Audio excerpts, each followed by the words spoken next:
So doing the same thing as everybody else, just doing it in the right way for the right reason. And so in that way, indifference are a really, really important part of how you live.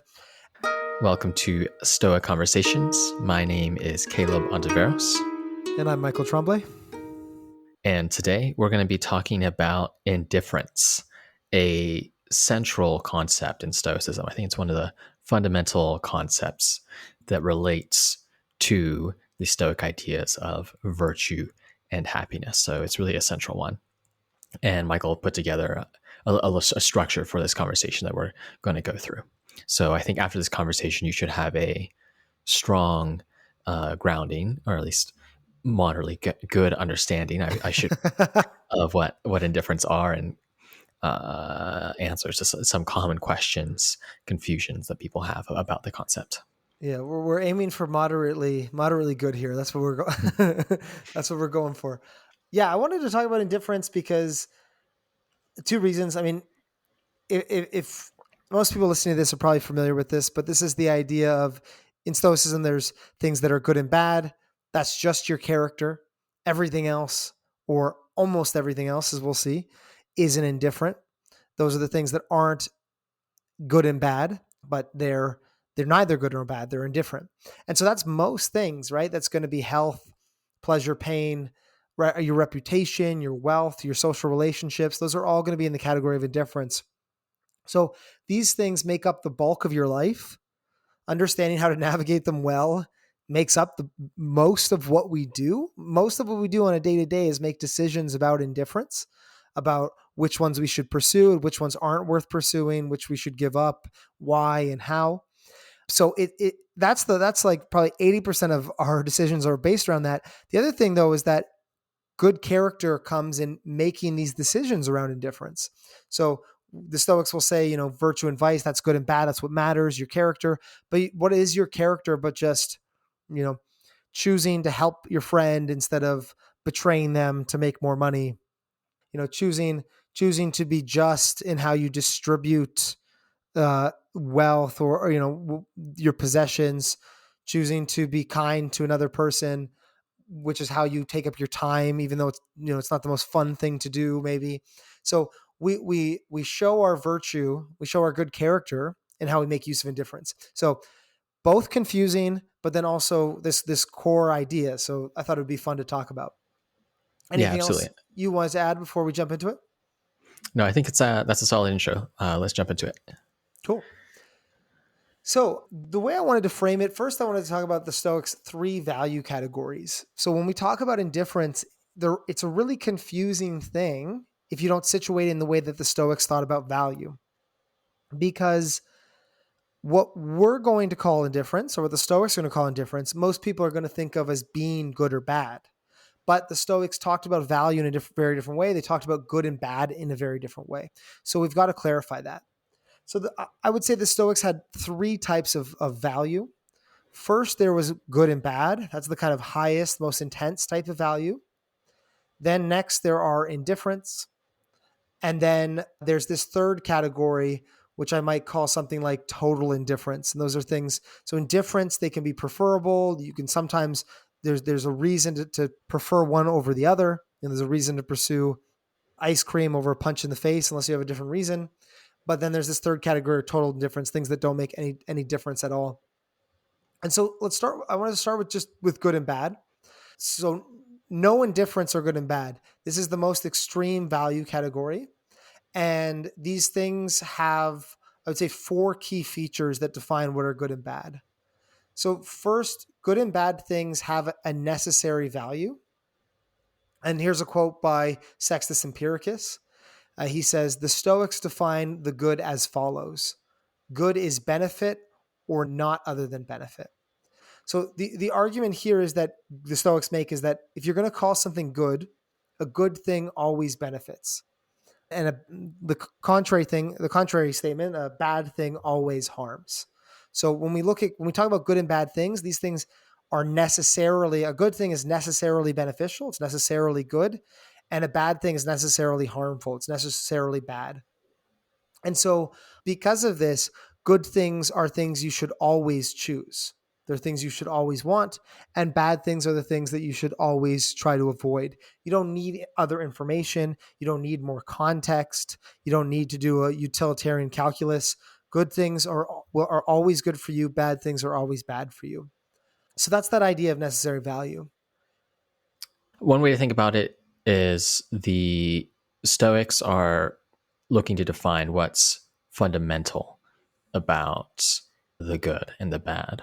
They're not looking for a heuristic or a rule of thumb. Many of they criticize many of their contemporaries because their rival schools had accounts of the good that were things like the good is what is pleasurable, where often pleasure aligns with good action, but it doesn't seem like every pleasurable thing, every pleasurable experience is good.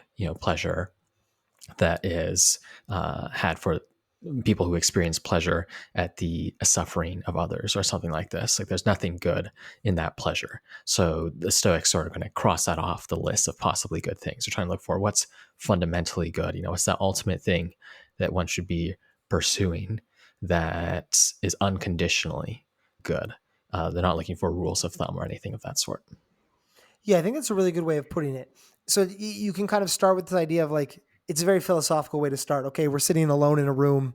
There's nothing around us. None of us have ever lived or experienced anything. If we were going to define good, how would we define it? Let's define it as the thing that can, something that can never harm you, right? Something that always benefits you. Let's call that the good. And that's what the Stoics say. And then, as you said, they disqualify things that, most people call things good that tend to benefit you. Pleasure tends to be good for you. Money tends to be good for you. Wealth tends to be good for you. And the Stoics are going to say, no, no, we're not going to call these good things unless they're always beneficial. Mm-hmm. So they kind of start with that reasoning, as you said, that kind of foundation to define the good. The other thing about the way the Stoics think about good and bad is they think about good and bad as being necessarily motivating. And what I mean by that is that if you think something is good, you will try to pursue it. You cannot help but pursue it. It is um, a psychological fact of the way that we're built. You can also use this in reverse, right? If you aren't afraid of something, then you don't think it's bad. If you aren't pursuing something, then you don't actually think it's good. You can say you think it's good. You can talk to your friends about how you think it's a good thing. But if you're not actually pursuing it, your body is kind of betraying how you really think. Your feelings are showing what you really think about the matter.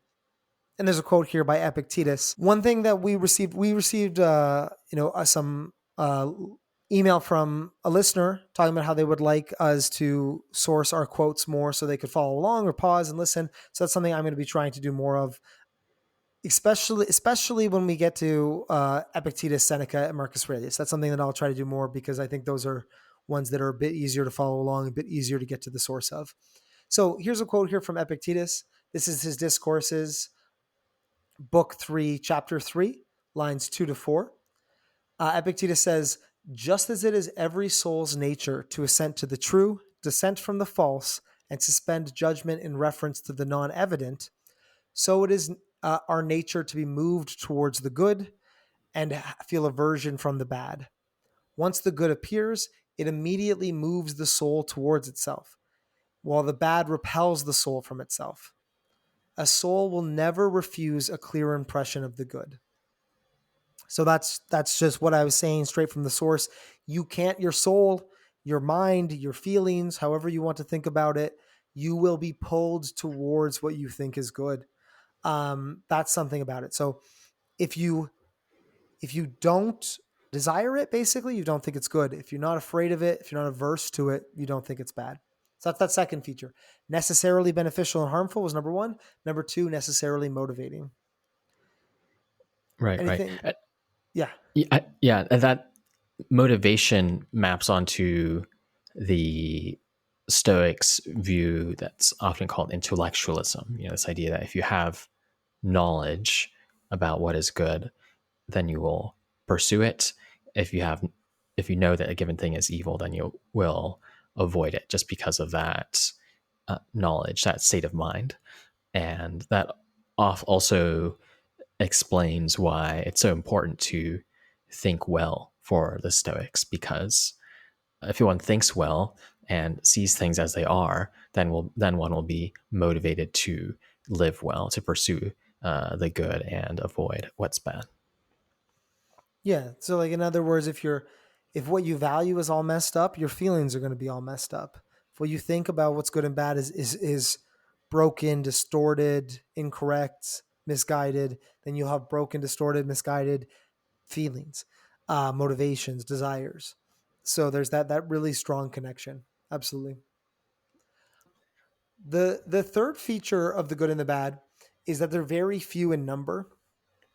So typically, even I do this. I kind of casually talk on this podcast about virtue and vice as being the only things that are good or bad, character being the only thing that's good or bad.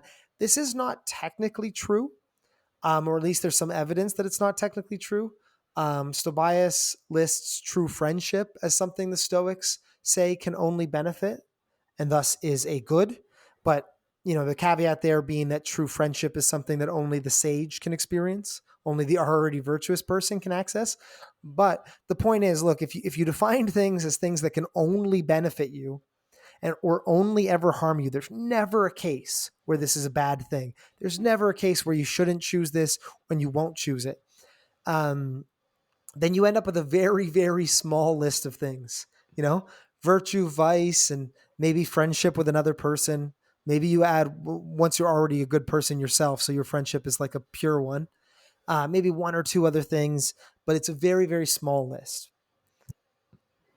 Yeah, Eros. Had that episode on love a Yeah. while back, and love between sages might be another example, and God may be another example of something that's good but isn't strictly speaking virtue or vice. But I think that there's more to say there with those answers, I think. But at the very least, they're very few in number. Yeah, the point is Yeah. is like well, we literally like we've said maybe five things and that might be it in the entire universe. So it's like it's not a lot. Um, and then the last thing is that they're equal in value. So anything good is equally good. Anything bad is equally bad. There's not that, oh, this is kind of good, but this is very good.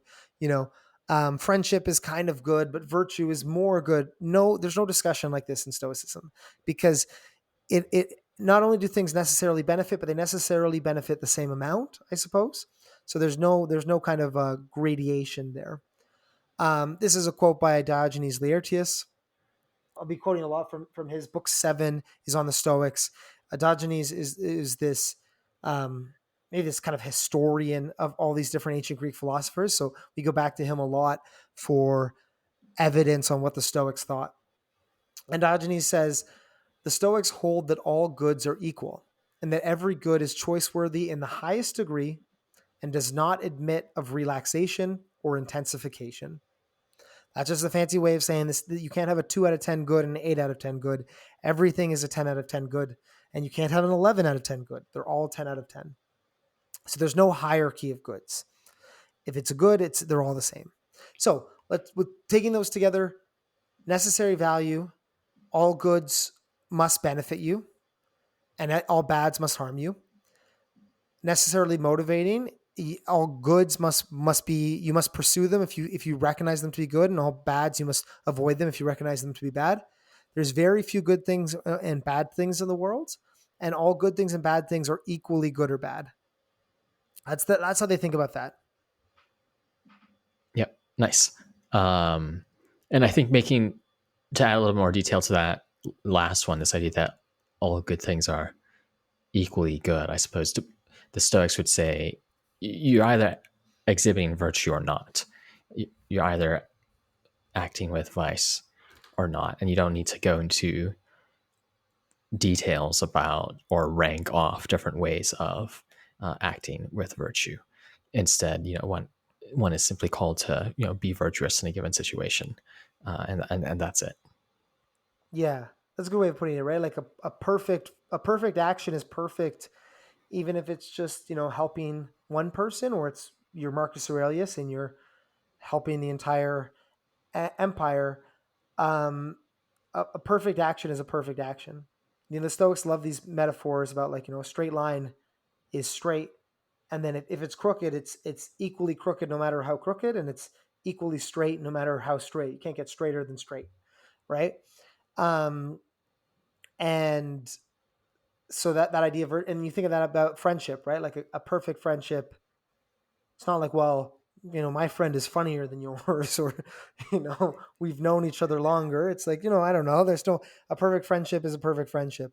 There's no kind of gradation or change there. Yep, yep. Cool. So that's good and bad. I mean, so about 15 minutes into the episode, just talking about good and bad, but that context is really, really important. To say, well, okay, so if that's such a few list of things, what do we do with all the other things we like in life? What do we call all these other things? And that's where indifference come in. That's where the Stoics want to maintain this idea that there's only a couple things that are really good and bad, but explain, I think, the common sense idea that if you walk down the street and you were to say, nothing is good and bad except virtue and character, people would say you're crazy. Like they I think about the Epictetus line where he gets so annoyed with skeptics for saying, they can't tell the truth of the matter. And he goes, well, if I threw this, hot water in your face, you'd duck, right? And I think that people would say almost the same thing to the Stoics here. They'd say, well, you say nothing's good or bad by character, but I'm sure like if I slapped you, you'd be like, ow, that hurts. And so what do you do with pain? What do you do with pleasure? Right? How do you describe these things? You wouldn't want your family to get sick. What do you do with this? So indifference is how we make sense. The Stoics make sense of all these other things in life that we spend our time fighting over, pursuing, avoiding, and things like this. So that's the second bucket. And most things in life, I think, are going to fall into the second bucket. This is what the Stoics call indifference. As we said, this is adiaphora. And so diaphora is just difference. So adiaphora is just the things that don't make a difference. So it's a very literal translation to indifference.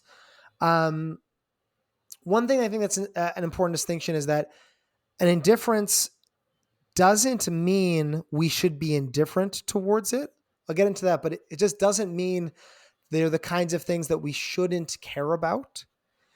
It means it doesn't make a difference towards happiness or not being happy, which is to say that if you already have the good, no number of indifference can make you unhappy.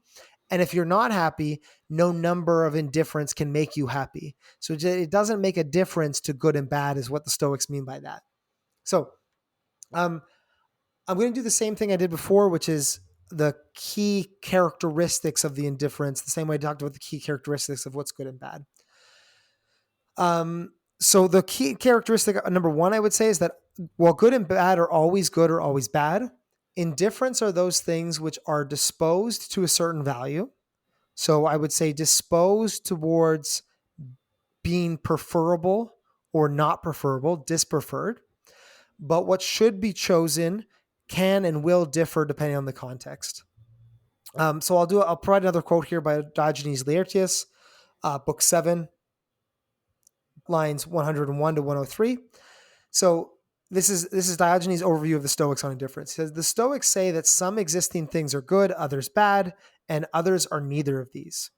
Everything which neither does benefit nor harms is neither these, namely neither good nor bad. For instance, life, health, pleasure, beauty, strength, wealth, reputation, noble birth, and their opposites. So these are the list of indifference. Their opposites: death, disease, pain, ugliness, etc. For these things are not good, but indifference of the species preferred, the good ones we talked about earlier. For just as heating, not chilling, is the peculiar characteristic of what is hot, so too benefiting, not harming, is the peculiar characteristic of what is good. But wealth and health no more do benefit than they harm. Therefore, wealth and health are not something good. And I think what Diogenes is saying here, just to cut that quote off in the middle, it's not that they don't do benefit any more than they harm. It's that they don't necessarily benefit. They can sometimes be harmful. And Diogenes goes on. Furthermore, they say that which can be used well and badly is not something good. but wealth and health can be used well or badly. Therefore, wealth and health are not something good. And so this is the argument for indifference.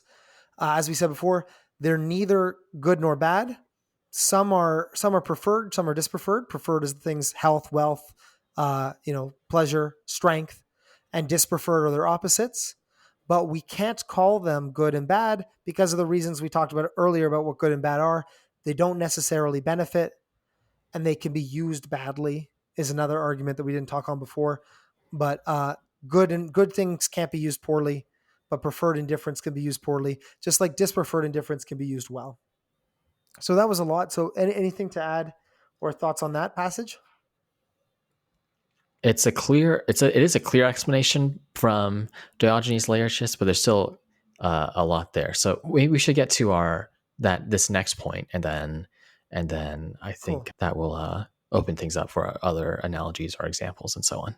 So yeah, so we've talked about preferred and dispreferred indifference. That's something Diogenes mentions too. He says for these things, when he talks about life, health, pleasure, these things are not good, but indifference of the species preferred. Well, what does that mean, right? We're talking about things that aren't good or bad. What does that mean to prefer something? Well, we prefer indifference that naturally, I use the word benefit, but I think I should be careful. I guess naturally promote our nature, naturally that help us or worth being selected, unless we have a reason not to. So something is preferred if all else things being equal, you would tend to want to select it. Uh, I have a quote from Epictetus, but let me just explain that in further detail. So, health is preferred because all things being equal, I should choose health. I shouldn't just go and leave my apartment now, run into the middle of the street and get hit by a car. If I have no reason to, I should preserve my body. I should be healthy. That fits with my nature as an animal, my nature as a pro-social animal. So does having good reputation. So does having friends. So does having enough wealth to do the things I want to do. These are all things that I should prefer and select unless I'm given a reason not to. But you can, and that's where we come back to that definition of good that I think is really helpful. We can never be given a reason not to select the good. Good is always good. Virtue is always virtue. It's always the best thing. But we can be given reasons not to select health or pleasure or strength. We can sometimes think, well, it's better for me to give these things up. And so here's a line from Epictetus. This is Discourses, Book 2, Chapter 6, line 9. Epictetus says, therefore, Chrysippus was right to say, as long as the future is uncertain to me, I always hold those things which are better adapted to obtaining the things in accordance with nature. So that's what he says, better adapted to obtaining the things in accordance with nature. For God himself has made me disposed to select these. But if I actually knew that I was fated now to be ill, I would even have an impulse to be ill. For my foot too, if it had intelligence, would have an impulse to get muddy. And so this is this idea that there are going to be some cases, in this case he uses this idea of fate. Do everything you can to stay healthy, but when you notice that, in this case maybe you're ill, it's your time to either to die, or even just like, you have a cold and you got to get over your cold, you have the flu and you have to get over your flu. At that moment, stop fighting against it. At that moment, just kind of accept it, or even will it to be the case.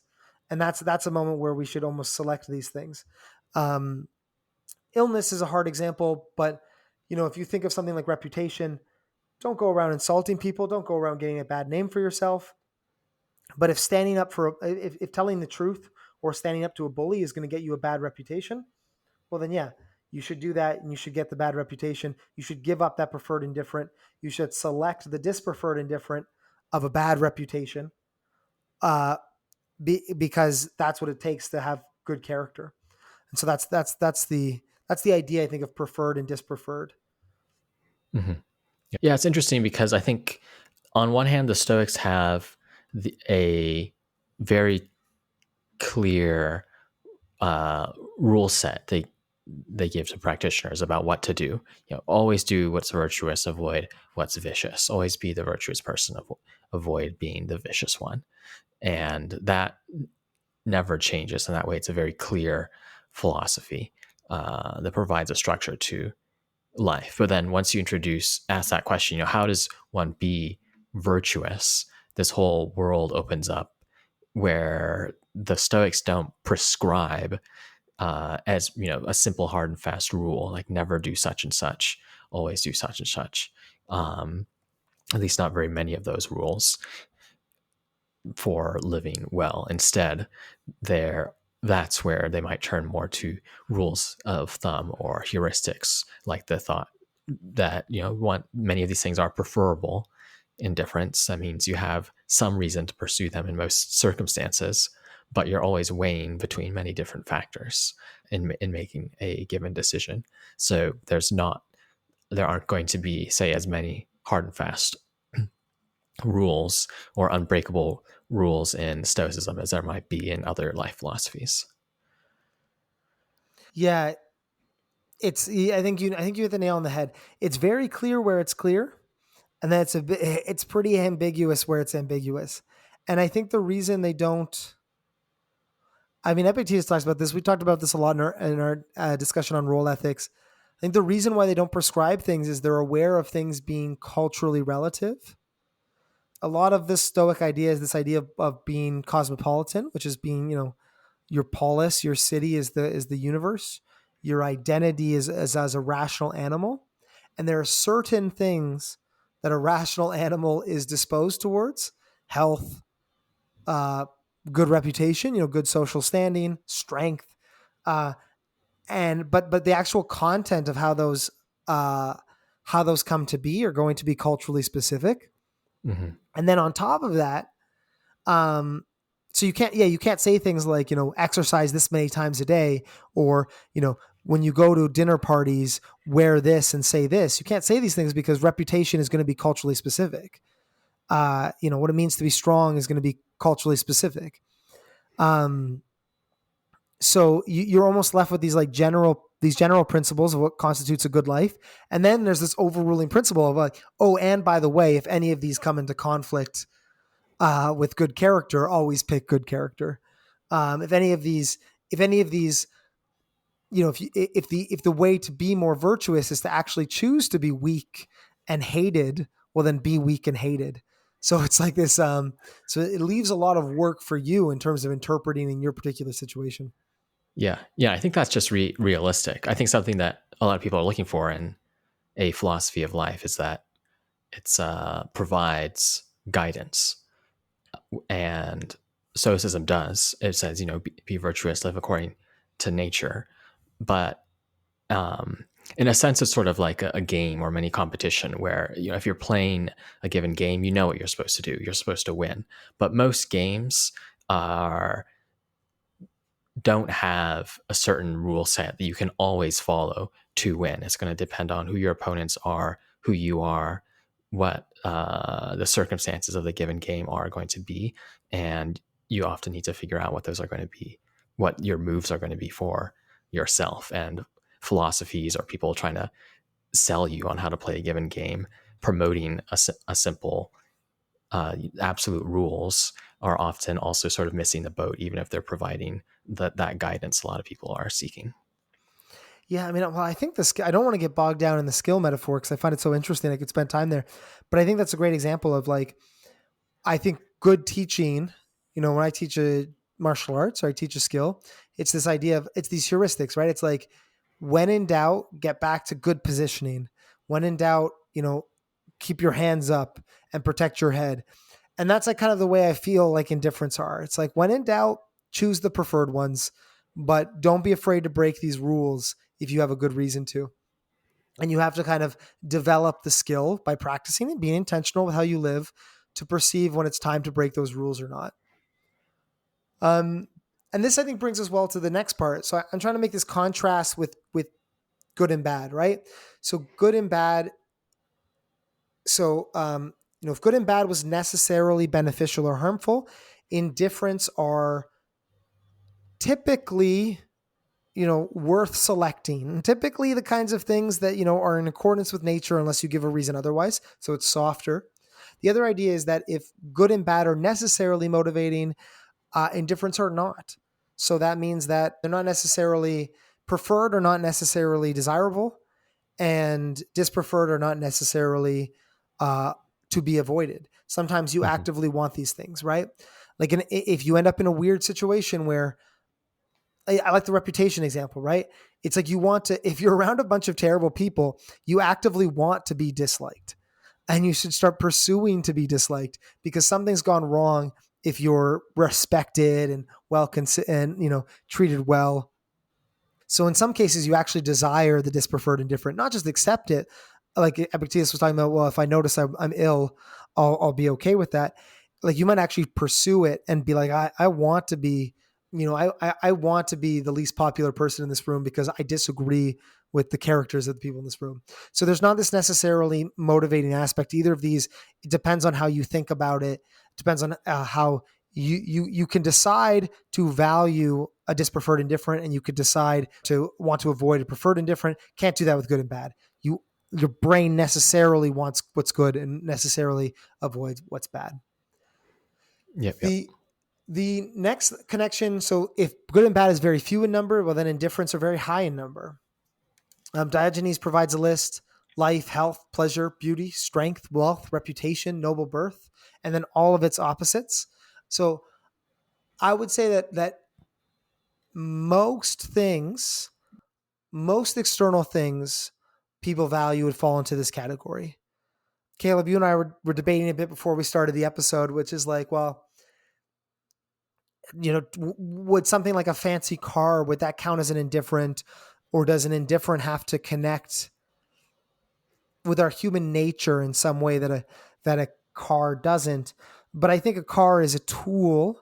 At the very least, it is a culturally connected. I think we agreed on this. It's culturally connected to these ideas of reputation, wealth, beauty, and what comes with that is a connection to something like pleasure. Uh, so Yeah. Well, it might depend on the car. Some might be dispreferred. yeah, well, that's exactly it, right? That's a good point. I'm imagining a fancy one, but yeah, some of them would be connected to the opposite, right? But I think there's a question there of, did the Stoics literally just think of the indifference as things that would be preferred or dispreferred in a cultural vacuum, like health, wealth, strength? But I think functionally and practically, almost everything connects so closely with these that I'm comfortable calling um, almost everything an indifferent in terms of what you wear is indifferent in the sense that it's communicating something about it's connecting to your reputation. You might get joy in it, in how you might get pleasure at how you look. It connects with this idea of beauty. So almost everything in life is falling into this second category, I guess, is the point I'm making. Even if they're kind of they're, I guess, they're connected. They're Hmm. connecting up to these higher level categories if you abstract out. Yep. Yeah. Another point is that they're not all external in the sense that outside of they're not all outside of the mind. Some things like pleasure or sensation, simple feelings, those sorts of things are different as well, even if they are mental. Yeah, that's a great distinction. Yeah, I think pleasure and pain are really, really interesting things to think about here in terms of being the kind of things that are generally preferable, but not always, and internal, but not virtue, not character. Pleasure and pain, you'll tend to feel more pleasure doing good things as a good person, but pleasure and pain themselves are internal states that are indifferent. Hmm. And then the last difference between good and bad and indifference, I said that good and bad were the same in value. They didn't allow any sort of gradation. They're not on any sort of spectrum. But indifference are not equal in value. So unlike things like good and bad, which are binary, there are different degrees of indifference.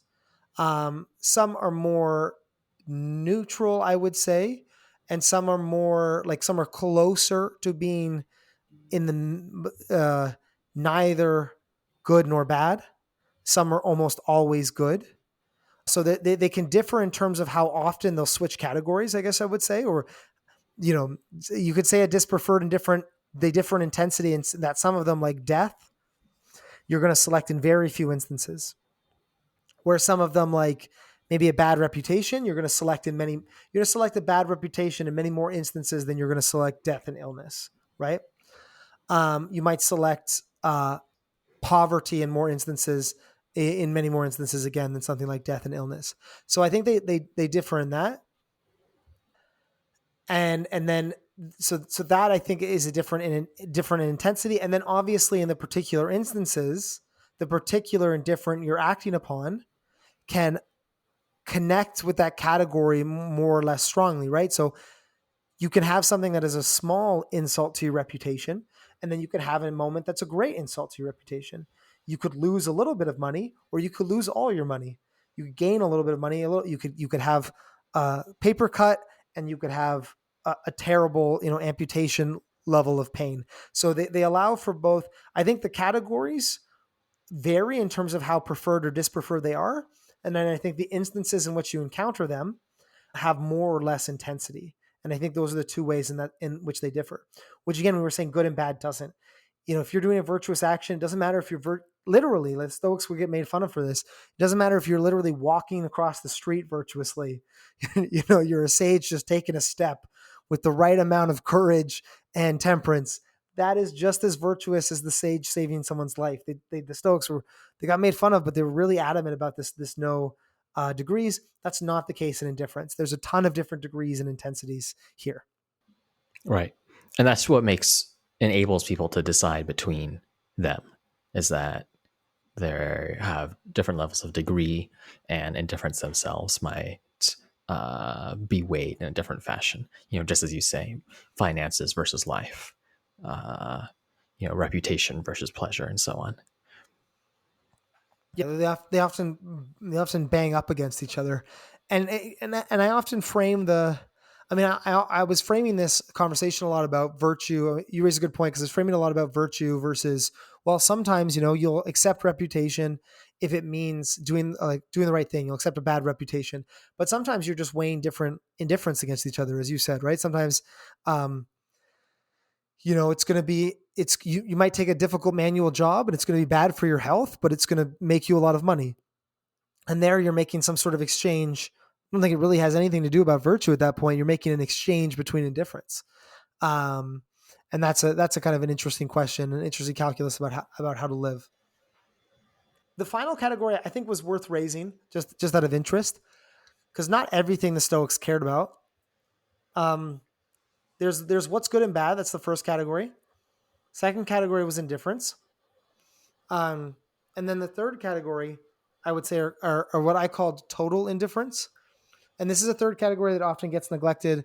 So not everything is an indifferent in the preferred or dispreferred sense. Some things have no ethical value. I call these total indifference. So here's an example from Diogenes Laertius again. He says, indifferent is used in two different senses. Unconditionally, of things which contribute neither to happiness or unhappiness. Those are our dispreferred and preferred indifference we just talked about. In another sense, those things are called indifferent, which activate neither impulse nor repulsion, as in the case of having an odd or even number of hairs on one's head, or stretching or contracting a finger. I don't know if that has much to do with how we live, but it's just that point of, we don't call everything preferred or dispreferred. Whether or not you sit where you're sitting or over a couple inches to the left, whether or not you curl your finger, whether there's an even or odd number of stars in the sky. Some things just don't have ethical value. Some things you just shouldn't read into. They don't have anything to do with how you live or what a good life means. And I think Yeah. we can put some things aside. Yeah. There's just that reminder. Some things don't matter at all. Yeah. Which I guess is an idea of focusing our attention on the things that do. Yeah. Cool. So that's part number one. I wanted to talk about those categories of value. Now, the next thing I wanted to talk about is, why do these matter for how we live? What do indifference have to do with the good life? The first reason indifference matters is because some are preferred and others are not. Full stop. Even as a Stoic, it's okay to prefer pleasure and health and sickness and pain. We sometimes get, I think, in the Stoic mindset of, well, virtue and vice is the only good and bad. It doesn't matter what happens to me. It doesn't matter, nothing matters except those things. It's like, no, these things, some things are preferable. And it's okay to prefer them. It's okay to want pleasure. It's okay to want nice things. It's okay to want to look good, to have friends, to be well liked. Um, it's okay to want to avoid the other things, and like it's just giving people permission. You're not a stoic if you have preferences, right? You're totally allowed to have preferences and still be a stoic. um the stoic line here, the idea is that they just don't affect your chance at happiness and a good life. You can still have a good life even if you're really unlucky with indifference. So the stoics totally accept that there's luck in terms of indifference. There's totally, some people get a bad indifferent experience when they don't deserve it, and some people get a good indifferent experience. They're born into wealth and success, or some people get a good experience and they don't deserve it. Um, that's fine that you would prefer one over the other, but it doesn't harm or impact your chances of good life. That's what it doesn't make a difference for. That's what it's indifferent towards. But still Mhm. totally fine to have preferences. Right. Yeah, absolutely. In episode 78, I had a chat with Chris Gill, the philosopher and really academic legend who's responsible for bringing Stoicism, the study of Stoicism, back into academic philosophy. He, along with a few other central figures. Um, and he gives this example from, I believe it comes from Cicero, about a Roman statesman who's considering taking up an office and leaving his family behind. And there's that Stoic view that leaving his family behind would be a sense of indifference. He can do that and still live a good life. But if that's the decision he decides to take, there's still a loss there. There's still something that it would still make sense to miss them and experience that as a kind of loss of value, as something one cares about. Stoics aren't called to be a statue. Make the virtuous choice and then forget about everything that pulled them, all the indifference that pulled them against making that choice, or whatever it was, whatever they left behind, whatever they forsake. But I thought that was a nice example, and just this reminder that you can still care about indifference even if they don't ultimately make the difference between whether you live a happy life or not, whether you live a good life or not. Yeah, and I think that's an important story, because I know I fall into this trap again. We just don't give ourselves permission as Stoics sometimes to feel that loss, or when practicing Stoicism, to accept that, man, this is not. We get caught up in the English language sometimes. Literally, this is not preferable, but like, yeah, this is unfortunate. This is not what I would have preferred to have happened. This is not what I would have wanted. Doesn't mean, as you said, my chance of a good life is gone, but there is a loss there to acknowledge. And sometimes the reverse, right? There is an excitement, there is an happiness when things go well, or a kind of, I don't know, kind of a joy when things go well, and that's okay too. Um, just those aren't going to hit the highs or lows of virtue or vice, but there is that kind of middle area to play within. That's totally reasonable. The second way that indifference matter is that they are the material by which we demonstrate our good character. So the first way they matter is they just have value, and it matters whether or not we get what we want in terms of pleasure, health, reputation, wealth. Uh, but that kind of, how, in terms of how much they matter there, it's always subservient to the good and the bad. Those are the big boys, the big categories for Stoic value: virtue and vice, good and bad. But even when it comes to virtue and vice, good and bad, we demonstrate those by how we navigate indifference. We show our virtue, we are virtuous by how well we make decisions involving indifference. We don't do that in a vacuum. So here's a quote from Sextus Empiricus and Against the Professors about this topic. And he says, the virtuous man's proper function is not to look after his parents and honor them in other respects, but to do this on the basis of prudence, prudence being the Stoic virtue. For just as the care of health is common to the doctor and the layman, but caring for health in the medical way is peculiar to the expert, so too honoring of parents is common to the virtuous and not virtuous man, but to do this on the basis of prudence is peculiar to the wise man. So basically saying, you know, the goal of a stoic life, the goal of a virtuous life is to do the things a non-virtuous person does, but to just do them excellently, right? To do them properly. It's not to go and live in a cave and isolate yourself and remove yourself from the world. It is to take care of your parents with prudence, right? It is to be a good friend. It is to work a job with courage. It is to do these things you're already doing in the perfect way, in the proper way. I think that's a good Mm. reminder. Not like I have navigating difference and then I have virtue. Virtue is just navigating those indifference perfectly for the right reasons in the right way at the right time, right? Well, I just think this is a central point, a really fundamental point to bring up, because sometimes people ask questions like, should I, uh, a, a question I heard once asked during a talk given by a modern Stoic is, should I tell people around me to wear masks during COVID or not? Or should I let it go? And someone suggested, well, it's just external to you whether or not someone wears a mask. It's an indifference. So you can let it go, which in some sense is correct. Of course, it's external to you. But then the next question is, how should you respond?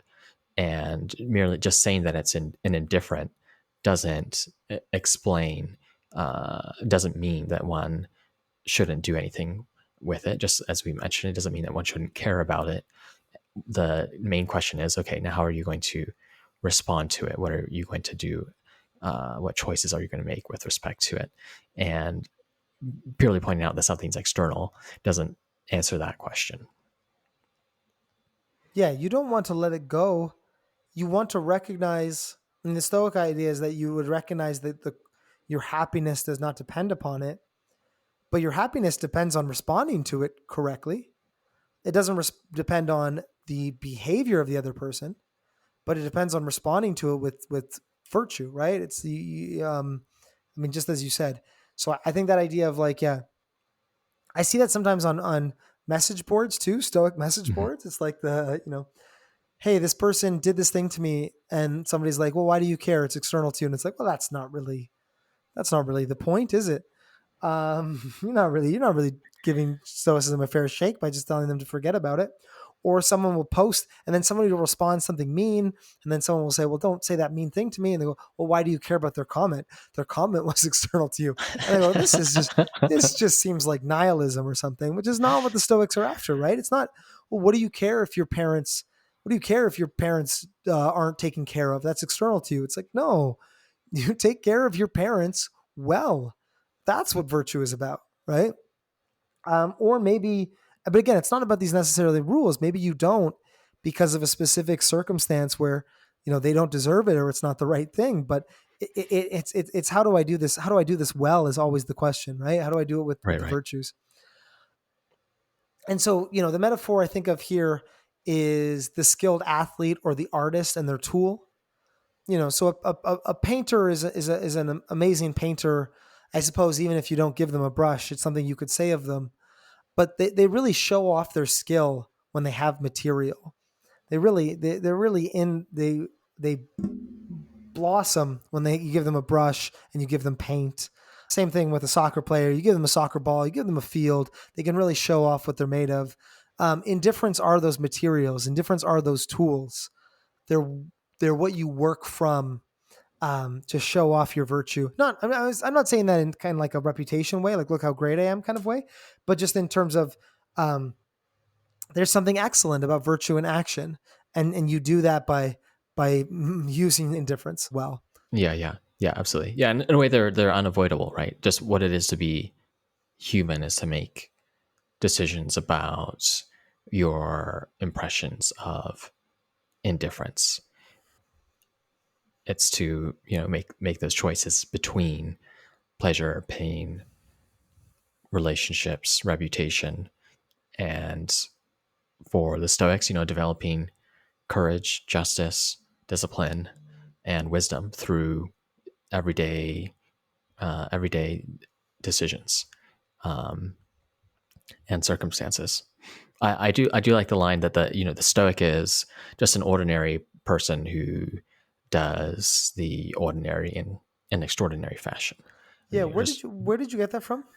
I got it from Leonidas Konstantikos, who I don't always cite because I feel like I'm going to mispronounce his name every time, butcher his name every time I do it. But I got that from my conversation with him, and that was from episode 64. I had a discussion with him.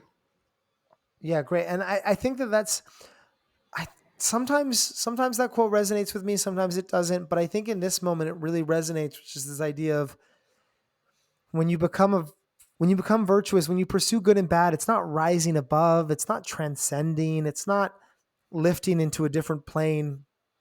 It is, doing the things you do now, maybe a bit differently, maybe with a bit different people or a bit different reason for them, but living a normal human life really, really well, really, really well, and showing off your character as you do it. And I think that's really, yeah, it's a beautiful idea, and it really shows why indifference matter. And they're not second fiddle to character. Um, they're as I try to make the metaphor of they're the tool, they're the thing that allows you to pursue, develop, and then showcase your character that you're working on. So taking that all together, that's just in a quick summary to pull it all together. You've got good and bad, and then you've got indifference. Good and bad, very few of them. Virtue and vice, maybe a couple other examples. They're always good or always bad. They're always motivating. There's never a context in which you wouldn't choose them or prefer something else because they don't have any degrees. If it's good, it's good. And another part of that is, I guess, they can't really conflict, right? There would never be a need to choose between different goods because Mm-hmm. there's never a conflict between them. Indifference are the things, are pretty much everything else that has value, right? Besides the things that are perfectly indifferent, indifference is everything else that has value. Of those, some are preferred, which just means we're kind of naturally disposed towards selecting them. Natural, literally in the literal sense of natural, right? Like we're animals. Uh, we need to eat. We're social animals, so we want company. We want a good reputation. We want a nice place to sleep. Things like this, and they have this kind of disposition, but it's not necessary. So you always need to pick in the circumstance. Well, I know this is preferred, but is it the right thing for me to go for? You're also able to. They all can also compete against each other. Sometimes you choose between health and money. Sometimes you choose between reputation and I don't know, reputation in your life if you run away and you do something cowardly, right? Like you make these kind of trade offs between these all the time, and I would say the important thing to take away though is that idea of indifferent doesn't mean you should be indifferent towards them. It just means that it doesn't matter the combination of indifference you end up finding. If you have good character, you'll be happy. And if you have bad character, you'll be unhappy, even if you're the richest, most popular person in the world. And you'll be happy, even if you're the poorest, most unpopular person in the world. They don't make a difference to that final calculation of happiness in a good life. Mm-hmm. But um, it's okay to have preferences as a Stoic. It's okay to want things to go a certain way and to be disappointed when they don't, as long as it's within reason and as long as it's appropriate to the amount of value these things actually have. You don't start thinking they're good or bad or necessary to be happy. And being good, having good character, doesn't come from doing something different or special. It just comes from selecting and interacting with indifference in the right way for the right reason, showing off your character as you do it. As that quote from Sextus Empiricus went, virtuous man's proper function is to look after his parents on the basis of prudence, to do it for the right reason and show off the right virtue. So doing the same thing as everybody else, just doing it in the right way for the right reason. And so in that way, indifference are a really, really important part of how you live. And hopefully this was helpful for kind of clearing up some of the confusion around them too, because we talked about it a bit, but there's some pitfalls of being like, well, why do you even care? Why does it matter? You shouldn't care. It's not up to you. And I think people doing that are missing a point about why indifference do matter. Right. Absolutely. I think that's well put. Thanks, Michael. Yeah, thanks, Gil. That was fun. Thanks for listening to Stoic Conversations. Please give us a rating on Apple Podcasts or Spotify and share it with a friend. If you want to dive deeper still, search Stoa in the App Store or Play Store for a complete app with routines, meditations, and lessons designed to help people become more stoic. And I'd also like to thank Michael Levy for graciously letting us use his music. You can find more of his work at ancientlyre.com. And finally, please get in touch with us. Send a message to stoa@stoameditation.com if you ever have any feedback, questions, or recommendations. Until next time.